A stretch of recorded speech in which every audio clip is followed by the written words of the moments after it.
Hey, quit fighting on price. Any rookie can do that. Your job's to build the value. In fact, when they say it's too expensive, they're lying to you 67% of the time. Only 6% of things we bought on price are bought on price. Can you think about that? You don't go to McDonald's for every meal, thrift store for everything you need. The value's there. People know you get what you pay for, so quit fighting on price. Let me give you some ways to get past that, to build the value, to charge more, and to make more money, and to make more sales.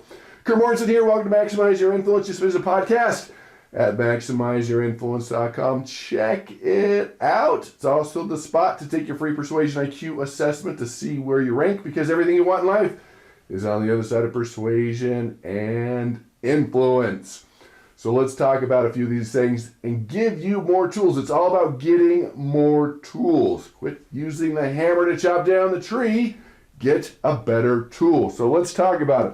The first one, you got to own up to it. You blew it. Okay? Not here to sugarcoat that. You blew it. Your job is to, again, build that value, to create what I call the duh factor. Let me explain. At a seminar, I'll pull out a $20 bill, and I'll sell it for $1. People run up, they'll give me the dollars, and I'll sell it to a person. I'll say, here you go. And they buy it. They sit down, they're all excited, looking at it like, whoa, time out. You want to think about it? Read my book first, check out my podcast, talk to a partner, go to my website, coach with me. Don't you want to do other things first? What do you need? And they're like, no, duh, $1 for 20. And that's what you got to do, is create the duh factor in your prospect's mind, not your mind, in their mind, to where it's like, well, duh.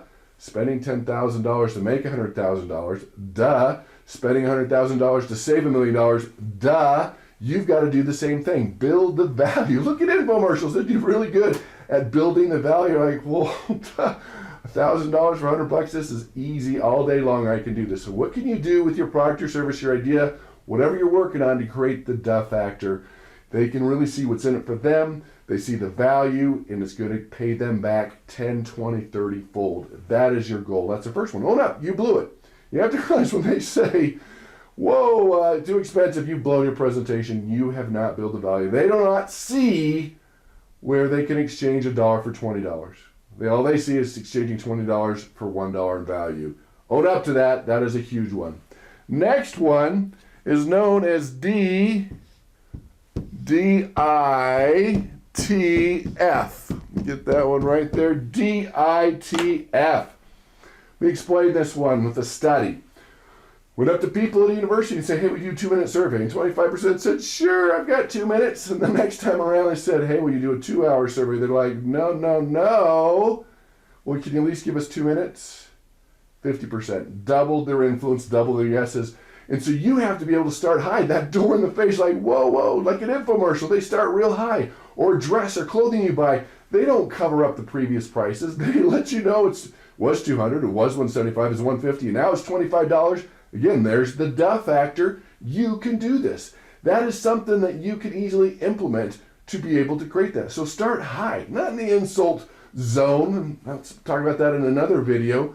Be able to start at a point where, like, wow, okay, the value's there. I can do this. I've got this. That is a key factor in your success as a persuader. Remember, everything you want in life's on the other side of persuasion. And it also creates the anchor, the starting point, especially in negotiation. A lot of people say, oh, never make the first offer, never make the first offer. Well, I think you should. I know you should. The science says you should make the first offer. It does a couple things. It builds trust. Because if both sides have been to the same school, oh, never make the first offer. Now, let me back up here. If you don't know the numbers, don't make the first offer. I'm assuming you're an expert in what you do, and you can make the first offer. You know what that should be. So it builds trust, which is important in persuasion, negotiation. But even more important, you've created what's called the anchor, or the starting point of the negotiation, and statistically speaking, you'll get better terms. So go big. Go offer the biggest product first. Show the big retail value. That actually helps out. And you gotta be careful as entrepreneurs and salespeople. A lot of times you just, oh, I'm not worth it. And they go low. No. Decide what you're gonna charge. Add a 0 to it. Go big. Most entrepreneurs are not charging enough. And that brings us to a next point, that when you charge more, it makes your customer,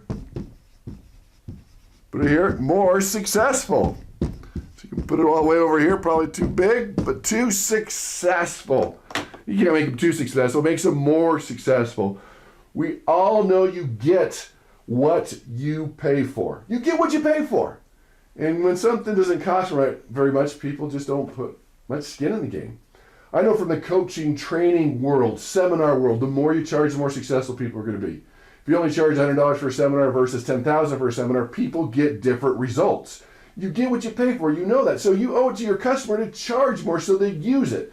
The software's pennies on the dollar, who cares? But if it's costing an arm and a leg and it's going to change their life, people put more clout into it. That's how it is. Let me give you an example.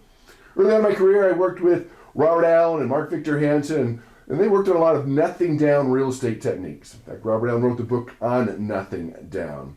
And a lot of training, a lot of coaching, a lot of seminars. I was helping out with that. And it was very clear right from the get-go that those who put nothing down got nothing out of it.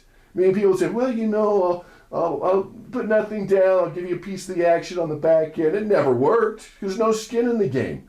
We found that the more you charge for coaching, training, success, the more successful people work. So think about your product, your service, your idea, what you're working on. Maybe you need to charge more. A for you, B for them. You make more money. Don't discount yourself. Charge more, make more. They will be more successful. Get into a different mindset. Fourth and final one here. I call this a negative. It's the negative here, a negative forecast. You're like, what does that mean? Basically, I don't know if I can do it. You're promising big returns, big return on investment. And they're like, I don't know. You say, okay, hold on. What if, you look at the forecast here, I'm saying $1 million. What if we only made $200,000? What if we only broke even? What if you only saved 3 hours a month? What if you only saved X amount in your taxes? You know, it would pay for itself. But you bring it down to the negative forecast, the worst case scenario, like what if? Come on, let's just back it down here a little bit. Like, oh, well, duh, no brainer. There's another duh factor there. Okay, worst case scenario, if I only got the return on my investment and it saved me 5 hours a week and people liked me more and I was skinnier, okay, fill in the blank there, let's do this. Well, that's the worst case. So the worst case scenario still is profitable, still is good, still makes sense. Sometimes you want to bring them down a little bit and say, but of course, most of our customers are found, or averages are. This is what we're projecting. You want to bring them back up. So bring them back down to the negative forecast. Okay, what if, worst case scenario, and bring them back up. Then you can put the price into perspective. Get to the duh factor. Charge more. Make more. This is a key factor. So go to MaximizeYourInfluence.com. Subscribe to the podcast. You can go to iTunes, you go to Spotify, iHeartRadio, hit like and subscribe, tell your family, friends, and enemies that they need to realize these are valuable skills. We all persuade and influence for a living. These are the soft skills that make a big difference. It's critical to become more influential. To get others to want to do what you want them to do and like doing it. Use these tools and persuade with power.